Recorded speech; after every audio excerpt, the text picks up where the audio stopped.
Welcome to today's partner education event, leveraging institution-provided data to strengthen your mentorship initiative. We are so excited to share insights with you today that will help to maximize your program's impact and also to help support your institution's overall student success strategy. So let's go ahead and get the ball rolling.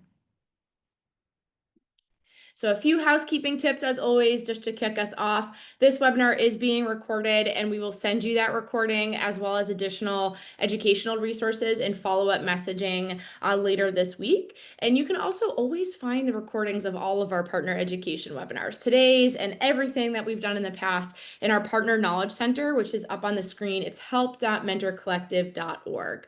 On the screen, you'll also see some housekeeping tips to help ensure a smooth virtual experience for you today. You might want to adjust your video layout to speaker view so that you could see both the slide deck and also our presenter faces. I'll introduce our fabulous presenter here in a second. And, we'd also love to know where y'all are joining from. So please share your name and institution in the chat if you don't mind. I'm here in sunny Rhode Island. I'm so thankful it's finally sunny here in Rhode Island, believe it or not. So very excited about that weather. I have a window right here. I'm just peeking out at the beautiful blue sky. So go ahead and share where you are calling in from. We'd love to hear from you.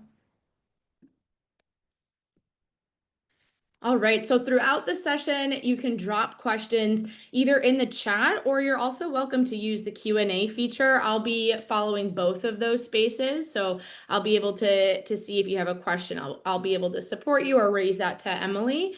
And we also encourage you to use those reactions features in Zoom throughout the session. We like to keep the energy up and also to make sure that our messaging is resonating with you and that if you're feeling excited or if you have a question or engaged in some way that you let us know. So please be liberal with your use of those emojis. They keep us going. So today during our event, you will learn how to use institution-provided data or IPD, which you'll hear us refer to it that way. You'll learn how to use that in combination with your mentorship data. You will learn you'll explore ways to leverage data insights to refine your own mentorship strategy. And you'll discover how you can communicate impact effectively to the stakeholders across your institution using that IPD-driven reporting. And then again, I know I said this at the beginning, but just a reminder, if you've just joined us, you will get access to the recording from today's event and follow-up messaging. So make sure to click into that to get both the recording, but also some additional education on things like our impact analysis kit and other demo videos and articles that can help drive that impact and drive the way that you report this data to your other stakeholders.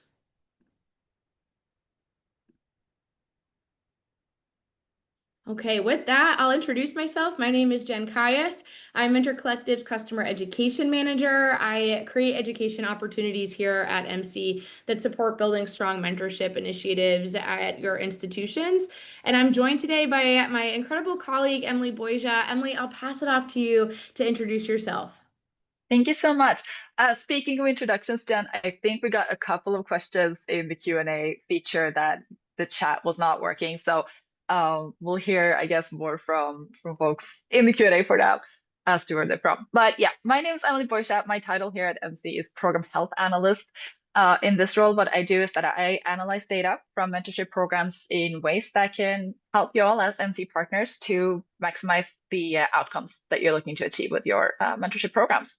So that could mean looking for actionable trends across programs, knowing what's resonating with participants year to year or season to season, and like today, talking data with partners.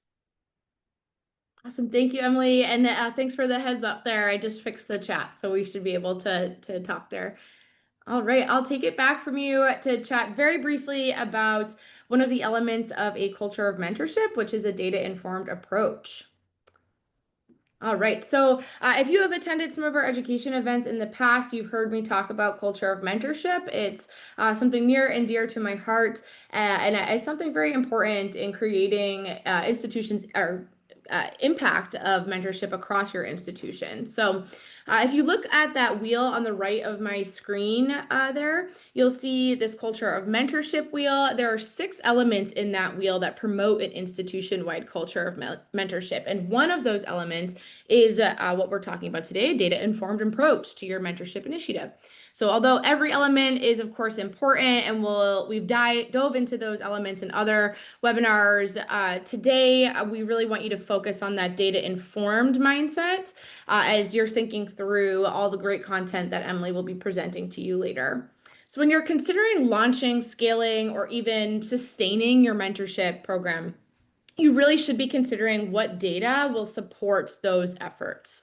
Data about mentorship needs to be easily available, it needs to be easily used and shareable across your institution. So this includes all kinds of data about your mentorship participation, such as in conversation logs. It also helps program coordinators understand really what's happening, allowing them to monitor what's going on, whether it's engagement or it's flags or it's trends in aggregate that they're looking at your program. This allows them to make those iterations that they need to do, and also to raise things to other stakeholders to let them know what might be going on at a broader level across the institution. It also means collecting individual stories, such as narratives or testimonials, those anecdotes from your program participants.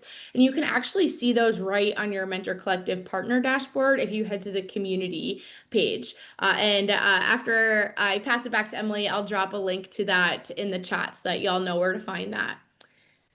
Collecting this kind of data really allows an impact first mindset when you're building out your overall mentorship strategy.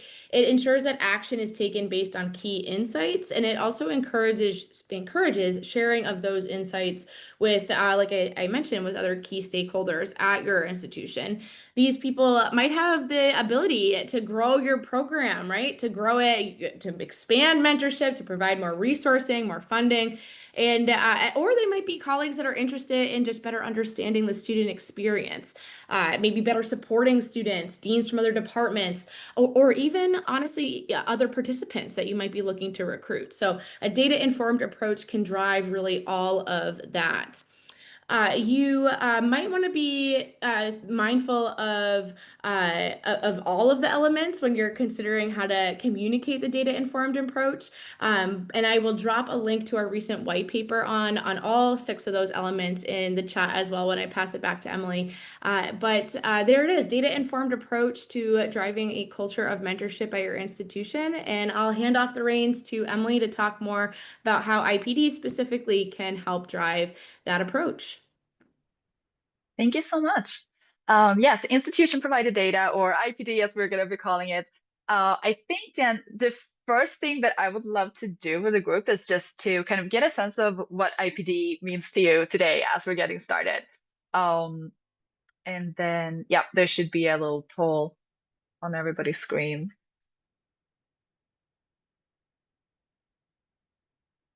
Great. Okay, so we have a couple of folks that are already using IPD, and some of y'all are getting into IPD for the first time today.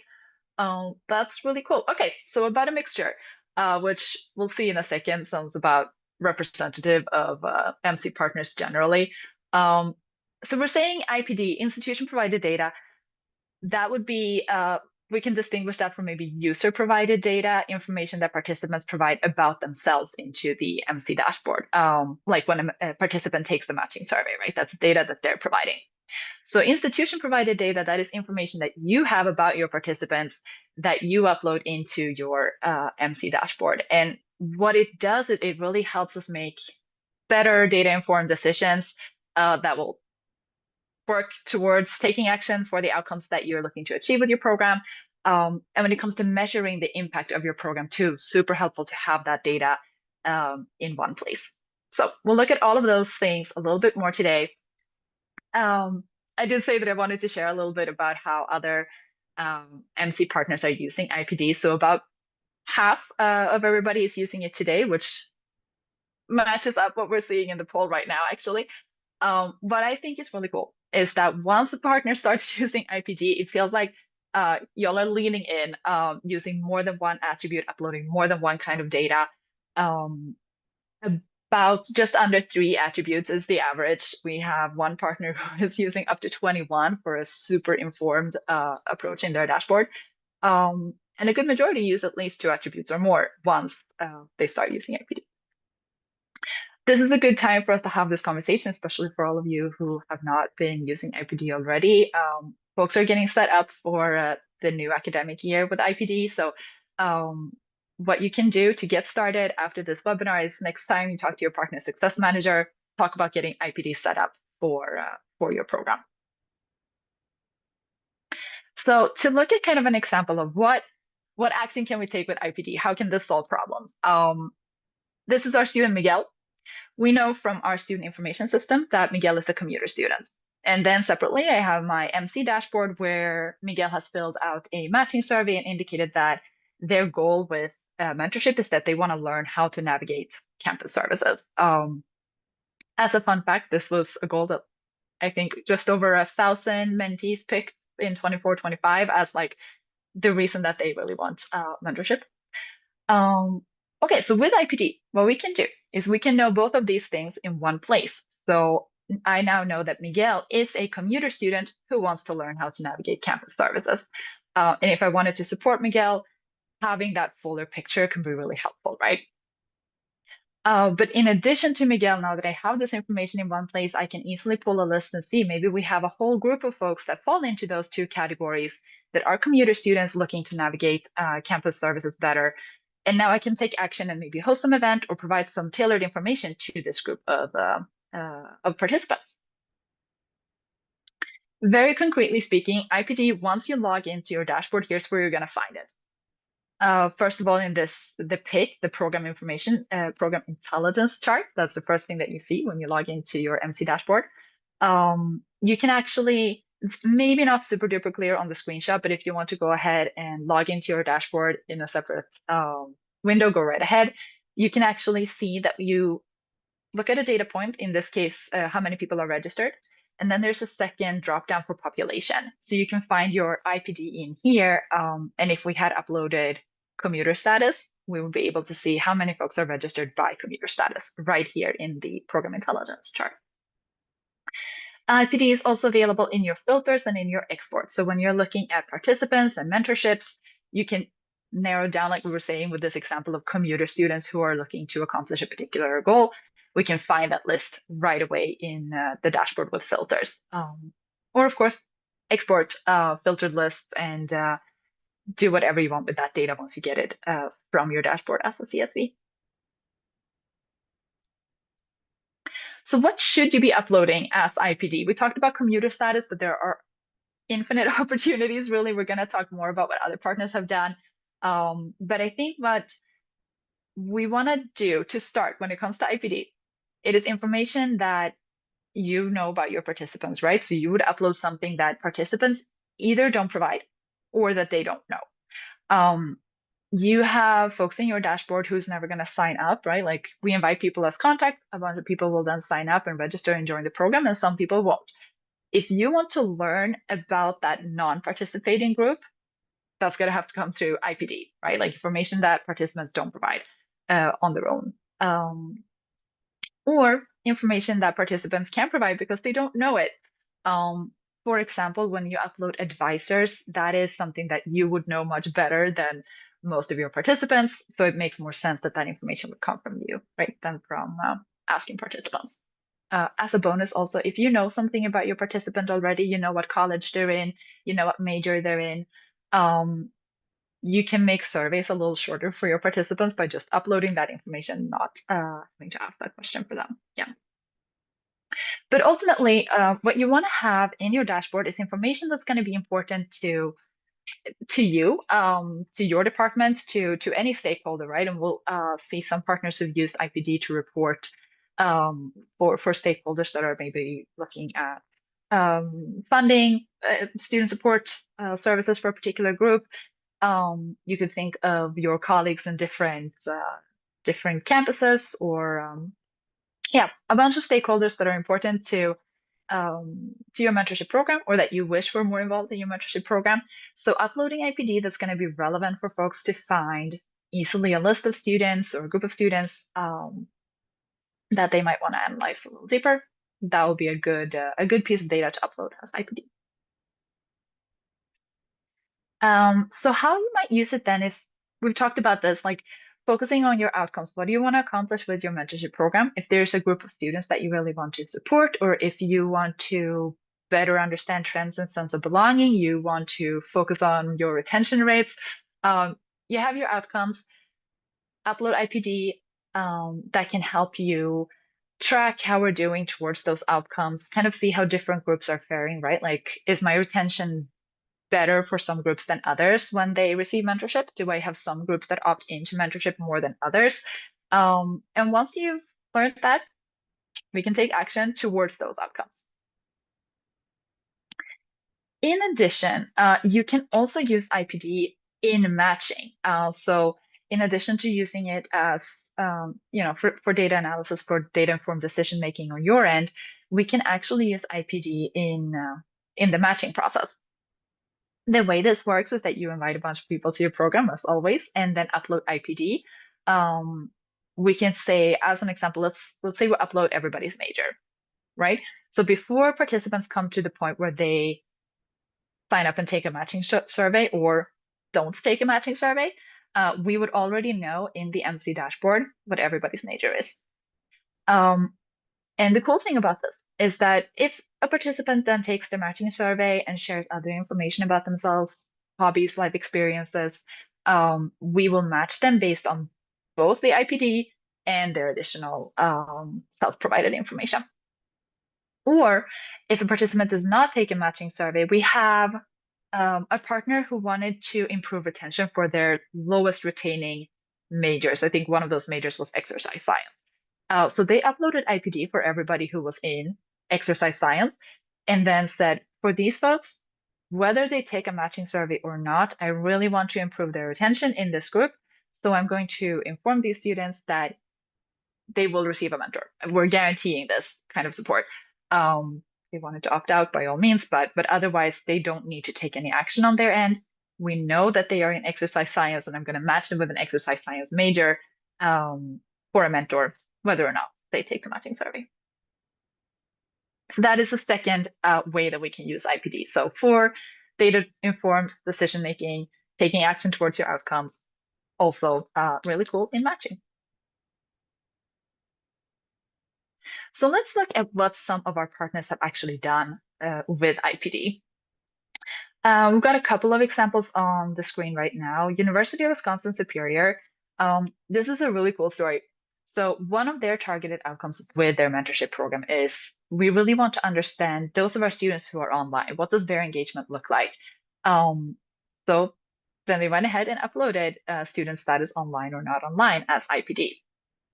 And what they were able to see is that their online students actually signed up at higher rates than their campus students and logged more conversations as well. So they were able to verify that this is a resource, this mentorship program is a resource that really resonates with this segment that we're looking to better understand and to better engage. From Cal Poly Pomona, this is another very different use case of IPD, where they actually invite to their program students who are recently admitted, but students who are also recently waitlisted. So using admit status as an IPD field, they're able to better communicate with participants in the program based on their admission status to Cal Poly Pomona. So we talked about how you can find IPD in your filters in the dashboard, right? So they're able to go in and quickly say, show me everybody who's matched in mentorship who is waitlisted right now, because I have particular resources, particular information, an event invite that I want to send to that group. And then they're able to really easily tailor their communication to students who are either admitted or waitlisted at the institution. When it comes to newly admitted students, the University of Alabama Huntsville has a targeted outcome of really wanting to make sure that they're providing the right support for students who have been admitted test optional. So uploading their test optional admission status as IPD, again, means that they can quickly, easily filter for whether students were admitted on a test optional basis or not in their dashboard. And that means kind of similarly as for Cal Poly Pomona, right, that they're able to send different messaging, different support, different resources to that group. So if they are looking for all of the mentees currently matched in mentorship who were admitted on a test optional basis, this might even mean that you find those mentees so that you can send some resources to the mentors, right? I think we have other examples of partners doing this where let's say that you have a group of mentees who are on academic probation, and you want to make sure that the mentors of those mentees are set up to support them in the best way. Then uploading IPD for the mentees allows you to find their mentor counterparts and then can communicate the right resources to them. We're going to keep going and look at another couple of examples from partners. Penn West University. This is the partner that has really 100% leaned into IPD. They've got the 21 attributes uploaded. They have a lot of expectations and requirements that they need to meet in reporting. There's a lot of reports being requested from different groups. So they've uploaded IPD for a lot of different kinds of attributes. We're seeing a couple of examples here on the screen. They have 3 campuses, so uploading campus is really important so that they can easily see who's participating from what campus. But then also other groups, for example, military status is in there so that they can easily report on mentorship outcomes for relevant segments and be able to find that information either directly in their dashboard or through the exports feature, right? We talked about that, how like when you download a CSV from the dashboard, you're able to filter from there. And you can compare participation rates, for example, across groups, or just narrow down on one particular group that maybe somebody is looking for a report on. From Dallas College, this is a partner that uses mentors from different community organizations from industry. So what they've done is actually upload employer as IPD for mentors. So that all the mentors that they have in their program, there's a field in there to identify what employer, what organization they're with. For Dallas College, this helps when they are thinking about their mentor recruitments because they are able to, in a more tailored way and more relevantly, reach out to different employer groups and talk about maybe their rate of participation, how many mentors are participating from different organizations. Do we need more mentors from a particular organization because there's a lot of demand on the mentee side, maybe? That's a really cool use case of IPD as well, looking at who is in the program right now on the mentor side versus the mentee side and see are the needs matching up. To take an example, if we're looking at majors, right? Like if we're seeing a lot of mentees in STEM majors and a lot of mentors in a whole different set of majors, that can help inform my recruitment strategy. Then we have Orange Coast College. What they wanted to do is identify participants who have participated in a previous Mentor Collective program. So actually what they've done is uploaded past program participation as IPD, right? So this is a little bit different. I love this use case because a lot of this is information that maybe lives in your student information system or somewhere else that you're uploading, but this is information that lives in a previous MC program that you're putting into your current MC program, if that makes sense, right? We know out of everybody who is in this program right now who was also invited to a previous program. So we can upload that information for this year's program and take it from there. So this could mean for Orange Coast College that they were able to send specific communication to participants who are not in the program for the first time, right? Like if somebody's continuing on from a previous year, it might not be necessary to send the same kind of, hi, welcome, let us tell you how the system works, how the process works, what the point of the program is, how to reach out to your mentor. if those are things that some previous participants are already experienced with. And I think that this is another really cool thing that you can do when you track past participation into current programs is that it will allow you to find your, I'm going to call them your superstars, right? Like the mentees who have become mentors, who have joined as mentors again and supported multiple newer students. Those are going to be, I feel, great folks for you to talk to understand more about their experience, how you can build more of that life cycle mentorship in your program, or even just to shout them out, give them some acknowledgement and recognition for maybe mentors who keep returning, right, to your program. Um, can be a great use case for social media posts as well, to have somebody to share their story if you can see immediately in your dashboard who's participated many times. Thanks again, Emily. You are incredible. I'm always so blown away by you. Thank you for all you do to help us make more impact with our programs here at Mentor Collective. And thank you to all the attendees for joining us today.